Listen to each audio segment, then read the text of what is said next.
मिलवाते हैं civil engineer Ved Prakash ji से।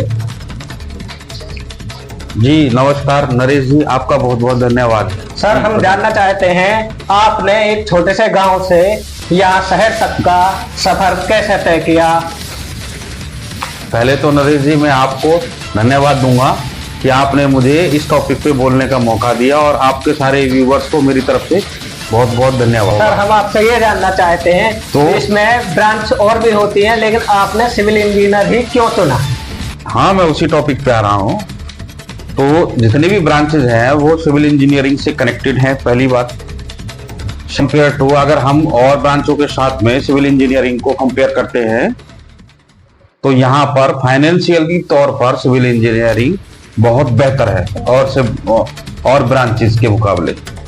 जैसे कि एक सिविल इंजीनियर की एवरेज सैलरी और इंजीनियर्सों के मुकाबले बहुत बेहतर होती है, जिसके कारण वह अपनी जिंदगी को बहुत सही तरीके से जो रिक्वायरमेंट्स हैं लाइफ की उसको बहुत आसानी से फुलफिल कर लेता है। सेकंड पॉइंट ये बनता है। तो वेद प्रकाश सर, आप ये बताइए, जो आने वाले नए सिविल इंजीनियर हैं उनके लिए आप कुछ मैसेज देना चाहते हैं, वो क्या है। जी, आपका ये अति महत्वपूर्ण क्वेश्चन है। तो मैं जो नए अपकमिंग सिविल इंजीनियर हैं उनके लिए मेरी तरफ से एक मैसेज है कि भाई, हमको चाहे हम कहीं भी किसी भी लेवल पर काम कर रहे हो, कॉन्ट्रैक्टर के पास में हो, किसी छोटी कंपनी में हो या किसी बड़ी फर्म में हो, हमको चाहिए कि जिस जगह पर हम काम कर रहे हैं, जिस लेवल पर काम कर रहे हैं, उस लेवल को हम सबसे बेहतरीन अपॉर्चुनिटी अवसर अपने लिए माने, सबसे अच्छा अवसर मानते हुए हम मेहनत करें, अपने आप को वहाँ पर साबित करें, प्रूफ करें, अपनी मेहनत को ज़बरदस्त तरीके से टेक्निकल लेवल पे, फॉर्मल लेवल पे और इनफॉर्मल लेवल पे, सारे लेवल पे हम अपने आप को बेहतर तरीके से प्रूव करें, जिससे कि हमारे मैनेजमेंट की क्वालिटी, साइट मैनेजमेंट की क्वालिटी और क्लाइंट के साथ में बेस्ट कन्वर्सेशन, ये जो क्वालिटियां हैं ये डेवलप हो।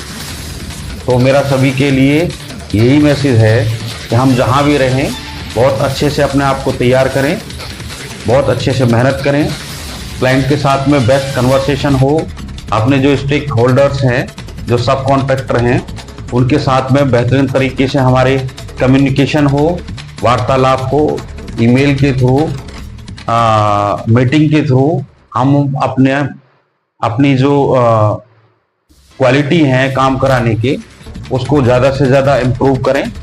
और जो अपने नए भाई हैं वो सभी इस पे विशेष कर ध्यान दें। अगर हम स्टार्टिंग में ऐसा करते हैं तो आने वाले टाइम में हम अपने आप को एक बेहतरीन सिविल इंजीनियर के रूप में देखेंगे। सोसाइटी के अंदर एक मार्क्स छोड़ती है, एक पहचान छोड़ती है। यदि आप किसी भी स्ट्रक्चर को सोसाइटी में, समाज में या फिर कंट्री लेवल पे, डिस्ट्रिक्ट लेवल पे बना रहे हो, तो उसको बनने के बाद में जब आप उस स्ट्रक्चर को देखते हो तो आपको आपका डेडिकेशन उस स्ट्रक्चर के प्रति, आपकी मेहनत, वो आपको उसके अंदर दिखाई देती है, जिससे आपको प्राउड फील होता है। तो ये कुछ एक कारण है जिसके वजह से मैं सिविल इंजीनियरिंग को अपने जीवन में एज ए करियर चुना, करियर के लिए चुना।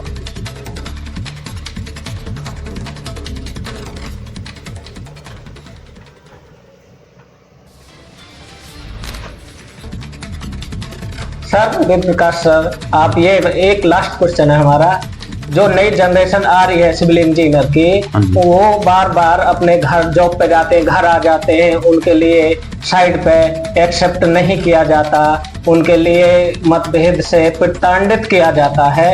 आखिर ऐसा क्यों है, फिर वो आगे कैसे बढ़े जाएंगे। उनका कहना है कि साइड पे जो बिल्डर होते हैं, ठेकेदार होते हैं, वो अपने रिश्तेदार रख लेते हैं, और जो पढ़ लिख कर जा रहा है डिप्लोमा करके, उसके लिए वो प्रताड़ित करके भेज देते हैं। इसमें आप क्या कहना चाहोगे उनका ये क्वेश्चन? जी, आपका ये एकदम वाजिब क्वेश्चन है, बहुत अच्छा क्वेश्चन है। कई बार क्या होता है, जो नए बिल्डर्स हैं जो न्यू कमर्स इंजीनियर हैं हमारे, डिप्लोमा करके और बीटेक करके जो लड़के आ रहे हैं, उनके साथ में सही बिहेवियर उनका नहीं होता। वो नए कमर्स जो अपने डिप्लोमा होल्डर्स और बीटेक वाले लड़के हैं, जब भी साइट पे जाते हैं तो उनके जो रिलेटिव्स होते हैं वो उनको बेहतरीन तरीके से ट्रीट नहीं नहीं कर पाते। एक प्लस माइनस वाला पॉइंट होता है भेदभाव वाला उनके साथ में। वो नॉन टेक्निकल होके भी टेक्निकल जो इंजीनियर्स होते हैं उनको वो अपने अंडर में रखने की कोशिश करते हैं या प्रेशर क्रिएट करके रखते हैं। तो मेरा ये मानना है कि ये पूरी तरह से गलत है। लेकिन दूसरे पॉइंट ऑफ व्यू से देखें तो एक अपने जो इंजीनियर्स होते हैं उनका सेकंड नाम हम कह सकते हैं वो सॉल्यूशन ही है। और अनएक्सपेक्टेड प्रॉब्लम्स का सॉल्यूशन अगर है तो वो एक इंजीनियर होता है। तो इस पॉइंट ऑफ व्यू से मैं कह सकता हूँ कि सिचुएशंस हमेशा एक जैसी नहीं रहती हैं।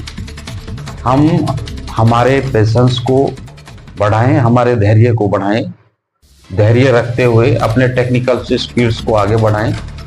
ऐसी समस्या एकदम से वाजिब है, स्टार्टिंग में सभी के साथ में आती है, मेरे भी साथ में आई है, हमारे जो सीनियर्स रहे हैं उनके भी साथ में आई है। नहीं सर, इसमें ये है कि जो सीनियर जब उनको रहने नहीं देगा, उसको प्रेशर बनाए रखेगा, तो वो डेवलपमेंट कैसे कर पाएंगे?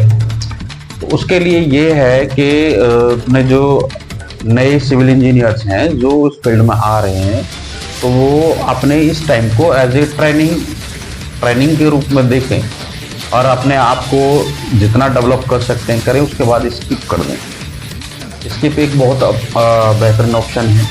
अगर कोई बहुत ज़्यादा हद से ज़्यादा किसी को प्रताड़ित कर रहा है तो उसको चाहिए कि वो एक लिमिट तक सहन करे, उसके बाद स्किप कर जाए।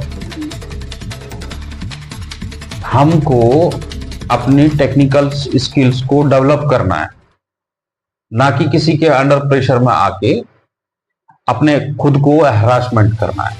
अगर हम हैरासमेंट करेंगे तो हम डिमोटिवेट हो जाएंगे, और जो बंदा डिमोटिवेट हो जाता है वो लाइफ में आगे नहीं बढ़ पाता। तो मेरा अपना ये मानना है कि अगर ऐसी कहीं पे सिचुएशन है तो पहले बंदा कोशिश करे, ज़्यादा से ज़्यादा कोशिश करे कि वो अपने आप को स्टेबल करके उस सिचुएशन का सामना करे और प्रॉब्लम्स का सॉल्यूशन निकाले। और यदि कहीं पे हद से ज़्यादा कुछ इस टाइप की बातें हैं तो मैं चाहूँगा कि वो उस फर्म को या उस बिल्डर को फिर स्किप करके आगे बढ़ जाए। Thank you ji. Next question.